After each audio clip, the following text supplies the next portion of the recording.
지난주 설교 제목입니다. 가진 바 씨앗을 뿌리면서 가거라. 남원이 부른 윤동주의 시를 가사로 한 곡을 우리가 들었습니다. 시 윤동주의 눈 감고 간다 시를 읽다 보면 믿음의 길을 걷는 사람의 모습이 떠오르게 됩니다. 그런 관점으로 시를 읽으면 이렇게 읽을 수 있습니다. 태양을 사모하는 아이들아, 별을 사랑하는 아이들아. 믿음의 사람의 궁극적 관심을 보여주고 있지요. 태양과 별로 표현된 하나님의 나라를 갈망하고 있으며 하나님을 사랑하고 있습니다. 밤이 어두웠는데 눈 감고 가거라. 하지만 믿음의 사람도 현실의 벽에 부딪히는 고난을 만나게 되지요. 그래도 믿음의 사람은 마음속에 있는 태양과 별을 소망하면서 암울한 현실에 두려워하거나 낙심하지 않고 묵묵히 갈 길을 갑니다. 가진 바 씨앗을 뿌리면서 가거라. 믿음의 사람은 아무리 소망이 보이지 않아도 눈물로 씨앗을 뿌리면서 갑니다. 눈물로 기도하고 눈물로 말씀의 씨앗을 뿌리면서 갑니다. 발풀에 돌이 채이거든 감았던 눈을 와짝 떠라. 그러다가 길을 막아서는 시련을 만나기도 합니다. 시련을 만날 때 믿음의 사람은 자신의 결단을 더욱 굳게 다집니다. 하나님의 나라를 더욱 바라보면서 조심스럽게 당당하게 끝까지 믿음의 길을 걸어갑니다. 이렇게 믿음의 관점으로 윤동주의 시를 읽으면 이 시대를 살아가는 우리 그리스도인의 사명이 무엇인지 보이죠. 가진 바 씨앗을 뿌리면서 가거라. 우리 그리스도인은 씨 뿌리는 사람들이라는 겁니다. 이런 우리는 가진 바 씨앗을 뿌리면서 가야 합니다. 우리가 명심해야 할 것은 우리가 가진 것은 열매가 아니라 씨앗이라는 겁니다. 한 여인이 구원받은 후 설교를 듣다가 성령의 9가지 열매를 맺고 싶은 간절한 소망을 갖게 되었습니다. 예배도 열심히 참석했지요. 기도도 열심히 했습니다. 하지만 그녀가 생각하기에 성령의 열매가 눈에 띄게 맺어지지 않는 것 같았습니다. 그래서 그녀는 낙심하고 말았습니다. 그런 그녀가 어느 날 꿈을 꾸었습니다. 꿈에서 천사가 운영하는 상점에 들어가게 되었지요. 천사는 따뜻한 얼굴로 여인을 맞이했습니다. 여인은 천사에게 이 상점에서는 무엇을 파는지 물었지요. 천사는 이렇게 대답을 했습니다. 당신이 원하는 것 무엇이든지 다 팝니다. 그 대답을 들은 여인은 기다렸다는 듯이 천사에게 이런 주문을 했지요. 저는 성령의 9가지 열매가 필요합니다. 그런데요, 이 주문을 들은 천사는 매우 난감한 표정을 지으며 이렇게 대답을 했습니다. 미안하지만 찾으시는 것을 드릴 수 없습니다. 이 가게에서는 열매는 팔지 않습니다. 오직 씨앗만을 팝니다. 성령의 9가지 열매뿐만 아니라 하나님의 나라는 열매로 주어지지 않고 씨앗으로 주어집니다. 우리에게 하나님의 나라에 대해서 알려주고 있는 마가복음 4장에 보게 되면 우리는 이 사실을 더욱 분명하게 알 수 있는데요. 마가복음 4장에 나오고 있는 씨 뿌린 자의 비유, 저절로 자라는 씨의 비유, 겨자씨의 비유는 하나같이 하나님의 나라가 씨앗으로 우리에게 주어진다는 것을 알려주고 있습니다. 우리가 예수를 믿는다는 것은요, 우리에게 하나님의 나라가 임했다는 겁니다. 그래서 내가 그리스도인이라면 하나님이 나에게 주신 씨앗이 있는 거예요. 그리고 우리는 그 씨앗을 세상 속에 뿌려야 합니다. 가진 바 씨앗을 뿌리며 살아가야 합니다. 그렇다면 하나님이 우리에게 주신 씨앗, 우리가 뿌려야 하는 씨앗이란 무엇을 말하는 겁니까? 우리 예수님께서 누가복음 8장에서 말씀해 주셨습니다. 이 비유는 이러하니라. 씨는 하나님의 말씀이요. 우리가 뿌려야 하는 씨는 하나님의 말씀입니다. 복음의 말씀이요, 예수 그리스도의 말씀입니다. 우리에게 하나님의 나라를 알려주고 있는 마가복음 4장의 비유는 하나님의 나라는 말씀을 통해서 우리에게 임한다는 그 사실을 알려주고 있는 겁니다. 성도 여러분, 말씀을 통해 하나님의 나라가 우리에게 임하는 겁니다. 하나님의 말씀 예수 복음은 살아있는 생명의 씨앗입니다. 그러기에 우리 인생에 말씀의 씨앗과 복음의 씨앗을 심게 되면 우리 삶 속에서 반드시 되살아나게 됩니다. 당장은 아니어도 하나님의 때에 하나님의 나라의 열매를 맺게 된다는 겁니다. 내비게이터 선교의 창시자 도슨 트로트맨의 간증입니다.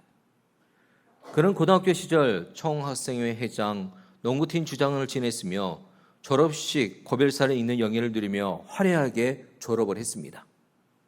하지만 그 이후의 삶은 계속해서 내리막길을 걸었습니다.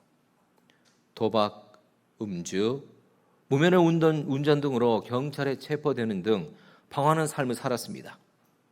그러다 어느 날, 그날도 술에 취해서 비틀거리며 길을 걷고 있었습니다. 비틀거리며 걷던 그에게 한 경찰관이 다가와 새로운 삶을 살 수 있도록 아버지처럼 격려해 줬지요. 이 만남은 도슨에게 새로운 계기를 만들어줬습니다. 며칠 후 도슨은 교회 청년부 모임에 참석하게 되었지요.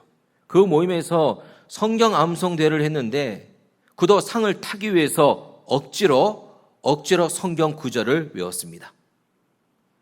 그런데 놀라운 것은 비록 억지로 암송한 성경 구절이었지만 그가 암송한 성경 구절들이 도슨의 마음 안에서 싹을 틔우기 시작했습니다.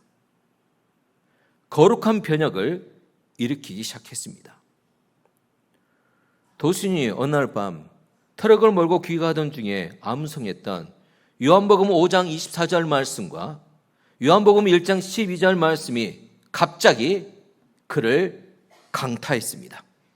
요한복음 5장 24절 말씀을 함께 내가 진실로 너에게 이르노니 내 말을 듣고 또 나 보내신 이를 믿는 자는 영생을 얻었고 심판에 이르지 아니하나니 사망에서 생명으로 옮겼느니라. 아멘.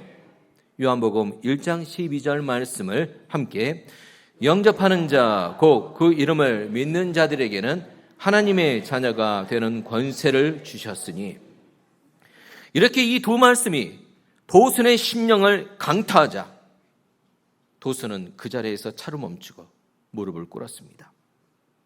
그리고 예수 그리스도를 인격적으로 영접했습니다. 그는 삶의 극적인 전환점을 맞이했던 겁니다. 이처럼 도슨은 말씀을 외우면서 예수님을 믿게 되었고 그의 인생이 바뀌게 되었습니다. 그래서 내비게이터 선교에서 작은 소책자를 내는데요. 그 첫 번째 권이 성경 암송으로 돌아온 나이입니다. 바로 도슨의 간증을 담고 있습니다. 이렇게 도슨에게 말씀의 씨앗이 뿌려졌고 말씀의 열매를 맺게 되었던 겁니다. 이후 도슨은 가진바 씨앗을 뿌리는 삶을 살아갔지요. 도슨은 미국 지도를 쫙 펴놓고 모든 줄을 하나씩 짚어가며 이렇게 기도했습니다. 예수 그리스도의 제자들이 벌떼와 같이 일어나게 하여 주옵소서. 그리고 세계줄을 펴놓고 역시 그렇게 기도했습니다. 그의 기도를 통해 내비게이터 선교가 탄생하게 되어 위대한 복음 전파의 사명을 감당하게 되었던 겁니다. 성도 여러분, 우리는 그리스도인입니다. 내가 그리스도인이라면 이미 하나님이 나에게 주신 씨앗이 있다는 겁니다. 말씀이 있고 하나님의 나라 복음이 이미 나에게 있습니다. 그리고 나에게는 가진 바 씨앗을 뿌리며 가야 하는 사명이 있음을 명심하시길 바랍니다. 오늘 봉독한 6절 말씀에 보게 되면 우리 그리스도인의 사명이 나와 있지요. 우리에게는 심는 사명이 있고 물을 주는 사명도 있습니다. 고린도 교회에서 바울은 심는 사명을 감당했고 아볼로는 물을 주는 사명을 감당했던 겁니다. 물론 다른 곳에서는 또 다른 사역을 감당하기도 했습니다. 오늘 예배를 들으면서 우리 해밀교회 안에서 심는 사명을 감당하는 분도 계실 거고 물을 주는 사명을 감당하는 분도 계실 겁니다. 중요한 것은 이 모든 일을 통해서 가진 바 씨앗을 뿌리고 있다는 겁니다. 다시 강조해서 말씀드리면 우리가 가진 것은 씨앗입니다. 그리고 우리가 소망하는 것은 그 씨앗이 열매가 되는 겁니다. 우리는 우리가 가진 씨앗이 열매가 되기를 바라면서 씨앗을 뿌리고 물을 주고 가꾸는 수고를 하고 있습니다. 우리 교사들, 우리 교육장님들, 각 아이들과 또 구역원들을 섬기면서 씨앗을 뿌리고 물을 주고 가꾸는 수고를 하고 있죠. 6절 말씀에 나오고 있습니다. 나는 심었고 아볼로는 물을 주었으되. 바울은 씨앗을 심는 수고를 했습니다. 아볼로는 물을 주는 수고를 했습니다. 그런데 우리가 이렇게 수고하면서 사명을 감당한다고 해도 우리에게는 분명한 한계가 있습니다. 한계를 알아야 합니다. 어떤 한계입니까? 우리는 씨앗을 심을 수 있고 물을 줄 수는 있지만 자라게 할 수는 없다는 겁니다. 이게 우리의 한계입니다. 그럼 누가 자라게 하십니까? 6절 말씀을 함께 나는 심었고 아볼로는 물을 주었으되 오직 하나님께서 자라나게 하셨나니. 아멘. 우리 하나님만이 자라게 하십니다. 예수님은 하나님의 나라에 대해서 자주 말씀해 주셨는데요. 마가복음 4장에서는 4개의 비유들을 통해 하나님의 나라에 대해 말씀해 주셨습니다. 그중에 저절로 자라는 씨의 비유에서 싹이 나고 자라고 열매를 맺게 하는 것은 하나님이 하시는 일이라 말씀하셨지요. 마가복음 4장 말씀입니다. 함께 그가 밤낮 자고 깨고 하는 중에 씨가 나서 자라되 어떻게 그리 되는지를 알지 못하느니라. 아멘. 이 말씀에 나오는 그는 우리를 말합니다. 씨를 뿌리는 사람들을 말합니다. 그런데요, 그는 씨를 뿌릴 수는 있지만 씨를 자라게 할 수 없습니다. 그래서 어떻게 씨가 나서 자라는 것을 그는 모른다고 말씀하고 있는 겁니다.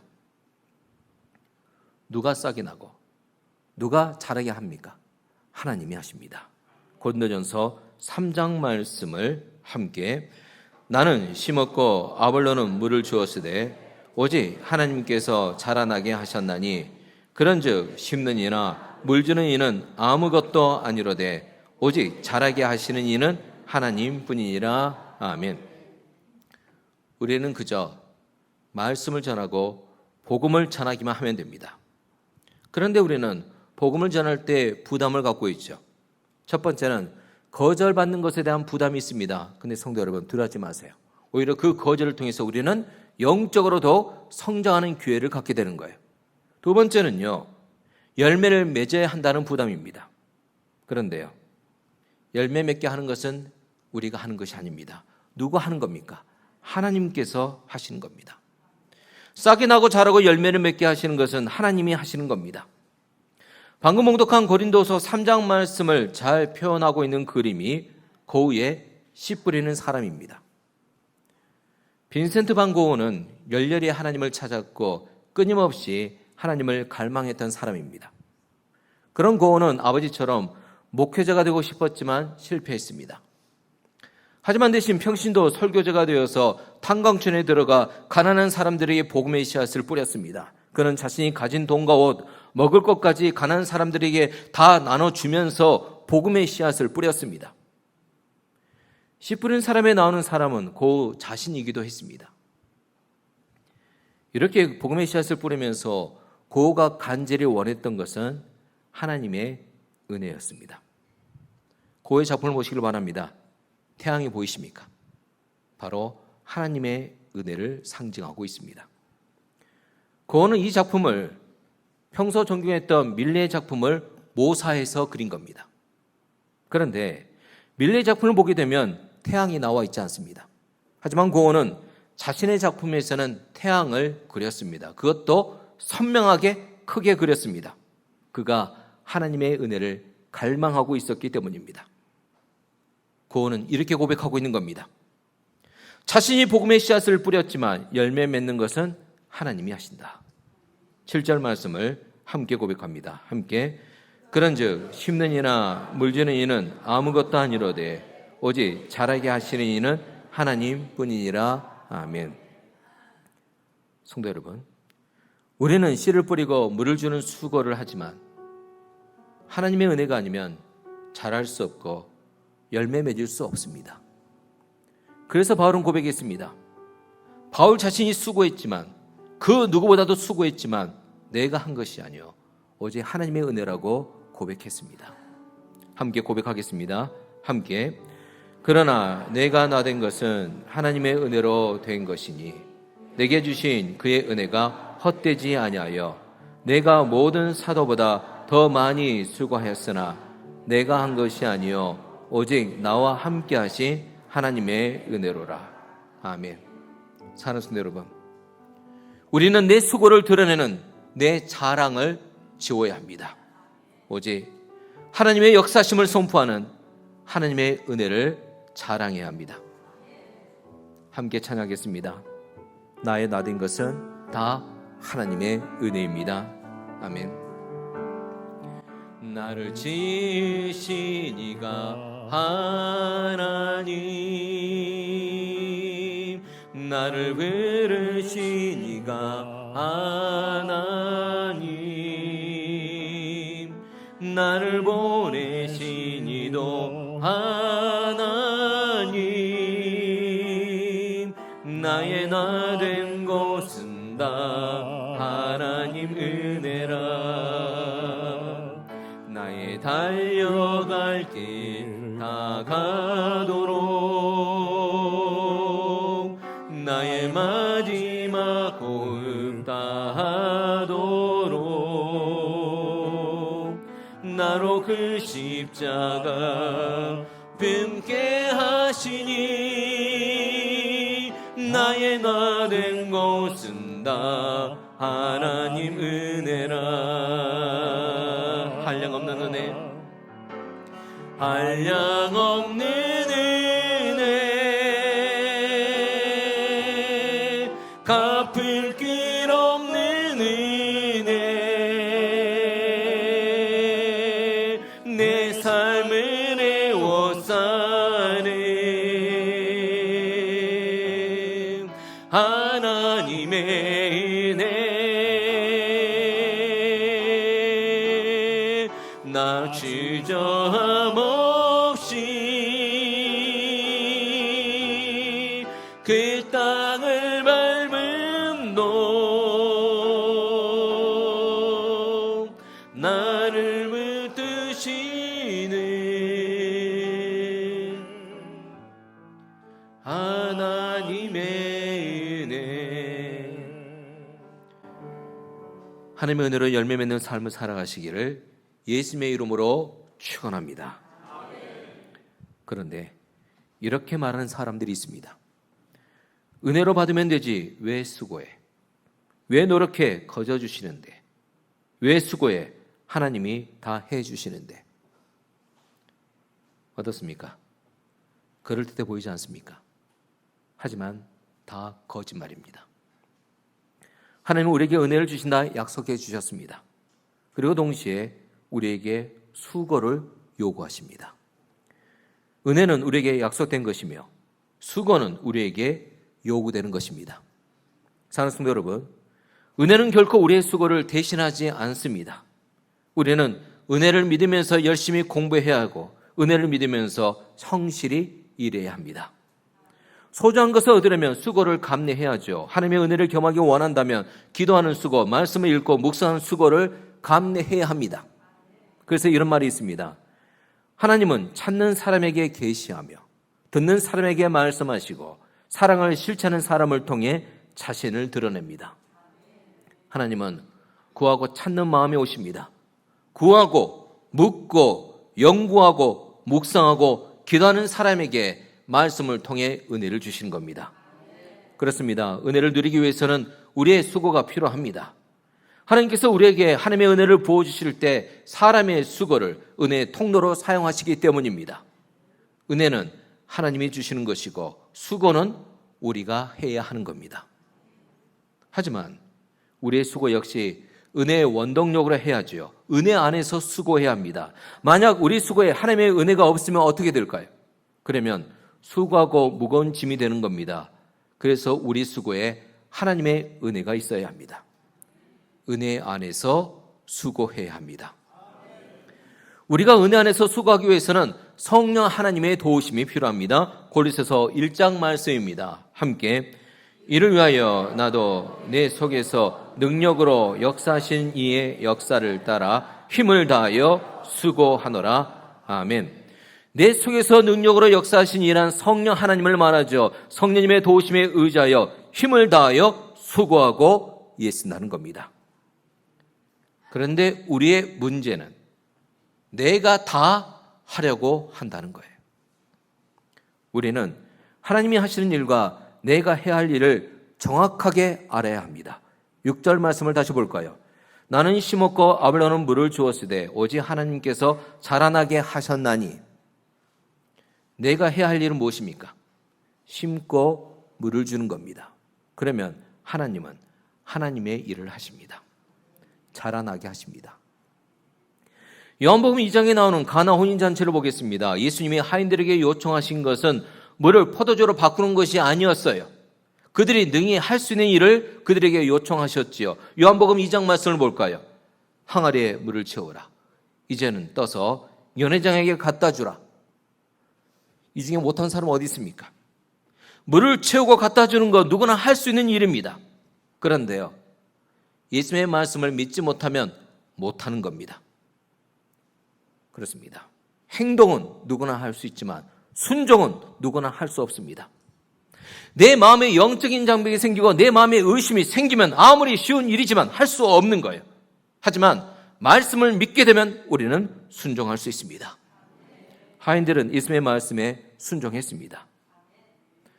그러자 예수님께서 예수님만이 하시던 일을 하셨지요. 물이 포도주로 바뀌었습니다. 우리가 순종하면 하나님은 하나님의 일을 하십니다. 그런데 우리는 신앙생활하면서 내가 해야 할 일과 하나님이 하신 일을 구분하지 못해 문제가 되는 경우가 있습니다. 간혹 물을 포도주로 바꾸려고 합니다. 성도 여러분, 그것은 충성이 아닙니다. 교만입니다. 내가 주인공이 되고 싶어하는 교만이 그 안에 있는 겁니다. 만약 내가 주인이 되면 어떤 일이 벌어질까요? 첫 번째, 내가 주인이 되면 하나님이 아니라 사람이 보입니다. 오늘 말씀의 배경이 되는 고린도 교회에서 있었던 일입니다. 당시 고린도 교회에 있었던 문제 중 하나는 분열이었습니다. 네 파로 분열되어 있었습니다. 바울파, 아볼로파, 게바파, 그리스도파입니다. 그런데요, 문제를 정확히 봐야 할 것은 아볼로도 바울도 게바도 파를 만들려고 하지 않았다는 겁니다. 그들은 스스로 주인공이 되려고 하지 않았습니다. 그럼 누가 파를 만든 겁니까? 자신이 주인공이 되고 싶은 사람들이 바울의 이름을 내세워 바울파를 만들었고, 아볼로의 이름을 내세워 아볼로파, 게바의 이름을 내세워 게바파를 만들었습니다. 심지어 예수님의 이름을 내세워 그리스도파까지 만든 겁니다. 자기 자신이 주인이 되고 싶어서 그렇게 만든 겁니다. 교회 안에서, 가정 안에서, 여러 모임에서 분쟁이 왜 일어납니까? 결국 내가 주인이 되고 싶기 때문입니다. 내가 주인이 되면 사람이 보이죠. 내가 보입니다. 내 주장만 보이고 내 견해만 보이게 되는 겁니다. 그러면 품지 못하게 되고 하나 되지 못하게 되고 갈등만 그저 증폭될 뿐입니다. 성도 여러분, 빨리 시선을 바꾸세요. 바울은 오늘 말씀에서 강하게 말하고 있습니다. 7절 말씀입니다. 함께. 그런즉 심는 이나 물주는 이는 아무것도 아니로되 오직 자라게 하시는 이는 하나님뿐이니라. 아멘. 사람은 아무것도 아닙니다. 심었던 바울도 아무것도 아니고 물을 주었던 아볼로도 아무것도 아니라는 겁니다. 지금 강단에서 말씀을 전하고 있는 최전원 목사도 아무것도 아닙니다. 오직 하나님만이 우리를 자라게 하십니다. 오직 하나님만을 바라보라는 겁니다. 만약 내가 주인이 되면 어떤 일이 벌어집니까? 두 번째, 내가 주인이 되면 조급하게 됩니다. 조급하게 되면 실수하게 되고 결국 탈이 나게 되죠. 발묘조장이란 사자성어가 있습니다. 중국의 고전 맹자에 보게 되면 어리석은 한 농부의 이야기가 전해지고 있는데요. 어느 날 농부가 벼가 어느 정도 자랐는지 궁금해 논에 나가 보았습니다. 근데 살펴보니까요, 다른 집 벼는 쑥쑥 자라 무성합니다. 그런데 자기 벼만 자라지 않는 것만 그렇게 보이는 거예요. 농부는 마음이 급해졌습니다. 그래서 자기 벼를 살짝 뽑아 올렸습니다. 그러니 벼가 순식간에 자란 것처럼 보인 거예요. 하지만 어떻게 되었을까요? 벼는 쓰러져 버렸고 한 해의 농사를 망치게 되었습니다. 발묘 조장, 성급하게 성과를 내려다 오히려 이를 그르친다는 겁니다. 우리는 말씀의 씨앗을 뿌리고 심고 물을 주는 사명을 감당해야 합니다. 가진 바 씨앗을 뿌리는 사명을 감당해야지요. 그리고 우리가 해야 할 것은 무엇입니까? 기다려야 합니다. 씨앗이 자라고 열매 맺기를 기다려야 합니다. 우리는 씨앗을 자라게 할 수 없기 때문입니다. 그런데 기다리지 못하고 조급해지면 성급하게 성과를 내려다가 하나님을 앞서가게 됩니다. 조급해서 내가 앞서면 하나님이 보이지 않게 되죠. 그럴 때 위기가 오게 되는 거예요. 야곱은 인생 초반에 기다리지 못했습니다. 그래서 자신의 야망을 이루기 위해 형을 속여 장자권을 빼앗고 아버지를 속여 축복을 받아냈습니다. 높은 스펙을 자랑하던 애굽의 왕자 모세도 기다리지 못해서 결국 사람을 죽였지요. 하나님의 일하심과 하나님의 때를 기다리지 못하니 내가 해결하라고 성급하게 앞섰던 겁니다. 성도 여러분, 야곱과 모세는 조급했습니다.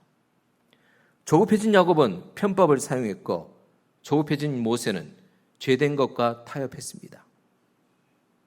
왜 이렇게 된 겁니까? 내가 주인이 되었기 때문입니다.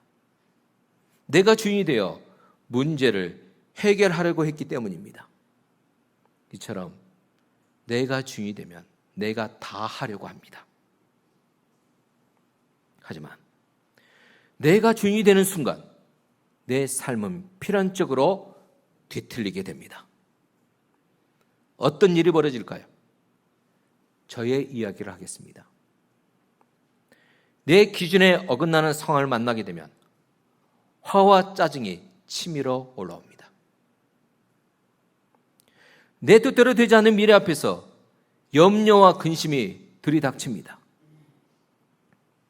내 의로 다른 일을 판단하고 정죄하면서 관계가 서서히 금이 가기 시작합니다. 성도 여러분, 제 안에서는 이런 일이 수시로 일어나고 있습니다. 그럴 때 저는 내가 하나님을 앞서고 있구나. 지금 내가 주인이 되고 있구나. 지금 내가 주도하려고 하고 있구나. 그렇게 생각하면서 숨을 쉬면서 잠깐이라도 기도합니다. 주님, 제가 주인이 되려고 합니다. 브레이크를 걸어 주십시오. 주님이 내 주인이 되어 주십시오. 성도 여러분, 빨리 주인 바꾸기를 하시길 바랍니다. 하나님께 내 삶의 주권을 넘겨드리시길 바랍니다. 앞에서 나누었던 도우슨 트론트맨을 변화시킨 말씀 중 하나죠. 요한복음 1장 12절 말씀을 함께, 영접하는 자 곧 그 이름을 믿는 자들에게는 하나님의 자녀가 되는 권세를 주셨으니. 이 말씀에 나오는 영접이란 단순히 손님을 맞이한다는 게 아니에요. 예수님을 왕으로 주인으로 영접한다는 겁니다. 그러면 우리는 은혜 안으로 들어가게 됩니다. 은혜의 다스림을 받게 되는 거예요. 그러면 우리는 하나님이 하십니다 고백할 수 있어요. 기다릴 수 있고 인내할 수 있는 겁니다. 하나님이 하신다는 믿음이 있기 때문입니다. 사랑하는 성도 여러분, 가진 바 씨앗을 뿌렸다면 꽃이 피고 열매를 맺고 그 열매가 익을 때까지 기다려야 합니다. 기다림은 믿음의 또 다른 표현이기도 합니다. 우리 신앙에서 기다림은 매우 중요한 위치에 있지요. 구약의 성도들은 예수님의 초림을 기다렸습니다. 지금 우리는 예수님의 재림을 기다리고 있습니다. 어떻게 해야 기다릴 수 있습니까? 하나님이 하신다는 믿음이 있어야 가능합니다. 복음이 우리에게 강조하고 있는 것은 우리를 위해 하나님이 하신다는 겁니다. 씨가 자라고 열매 맺게 하는 것은 하나님만이 하실 수 있는 일입니다. 물이 포도주가 되게 하는 것도, 우리 기도에 응답하시는 것도, 하나님의 부흥을 경험하게 하는 것도 하나님만이 하실 수 있는 일입니다. 그럼 우리가 할 일은 무엇입니까? 가진 바 씨앗을 뿌리면서 가는 겁니다. 때로는 눈물로 씨앗을 뿌려도 순종하면서 가는 겁니다. 그리고 하나님의 때, 하나님이 역사하시는 때를 믿음으로 기다리는 겁니다. 인내하는 겁니다. 그러면 되는 겁니다. 성품의 말씀을 믿어 놓자고 자리에서 일어나 함께 찬양하겠습니다. 우리 오늘 눈물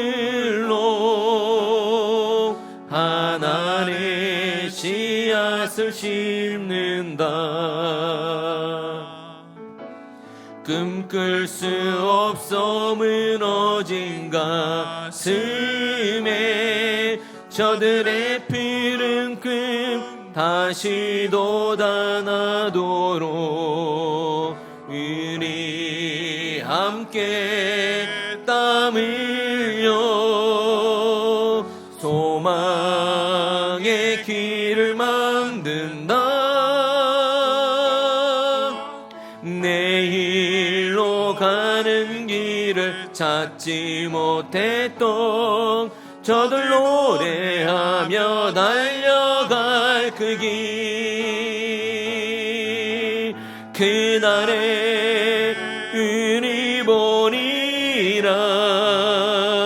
새벽 이슬 같은 저들 일어나 뜨거운 가슴 사랑의 손으로 이 땅 치유하며 행진할 때 오래 황폐하였던 이 땅 어디서나 순결한 꽃들 피어나고 피는 의의 나무가 가득한 세상 우리 함께 오래 황폐하였던 이 땅 어디서나 순결한 꽃들 피어나고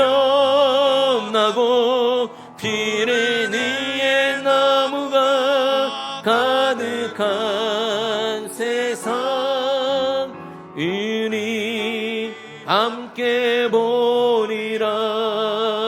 아멘. 파송살 드립니다.